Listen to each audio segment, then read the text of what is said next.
Ndiro, you've been following this story very closely. Talk to us about the growing influence of social media in activism in Kenya.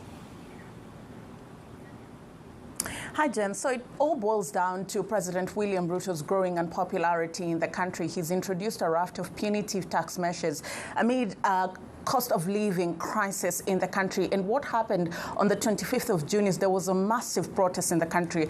However, the government responded with brute force that left over 60 people dead. And that's when we saw that transition from physical protest to digital activism. And the social media landscape in Kenya has really changed from mobilization of resources, civic engagement, to now a full-blown resistance. And you have organized crime and corruption projects saying that President William Ruto received the most nominations to be awarded Person of the Year, an award that went to Syria's Bashar al-Assad. You also have Kenyans sending messages to the African Union opposing the candidature of former Prime Minister Raila Amolo Odinga for the chairman position, and also sending hundreds of emails to the Dutch royal family, discouraging them from visiting on grounds of human rights abuse. In a rebuttal, the Foreign Affairs Ministry says that Kenyans are waging a guerrilla warfare against the government, and they're discrediting the country at a global scale, saying the government has tried to address all concerns that have been raised by Kenyans, but the Kenya National Human Rights Commission says that's far from the truth. Abductions are still going on. 82 were missing since June, and dozens have been abducted since December.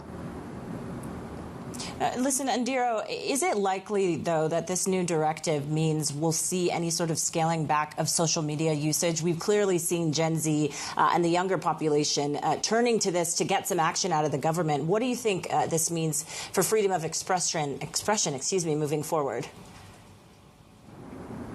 It's going to be an uphill task for the government. There's several platforms in the country. It's not just Twitter. There's Facebook, there's Instagram. Gen Zs have been using TikTok. So it will take a lot of coordinated effort to be able to bring this to life, which is less likely to happen. And even then, if the government goes ahead with this, it will taint their public perception in terms of democracy, in terms of upholding human rights and freedom of speech. Kenya is one of those few countries in East Africa and Africa in general that is held in high regard globally, and they do not want to risk tainting that. Outside of that, this has been done in Tanzania, Ethiopia, and also Mauritius. It did not work. Instead of calming tension, it only fuels the fire more and more.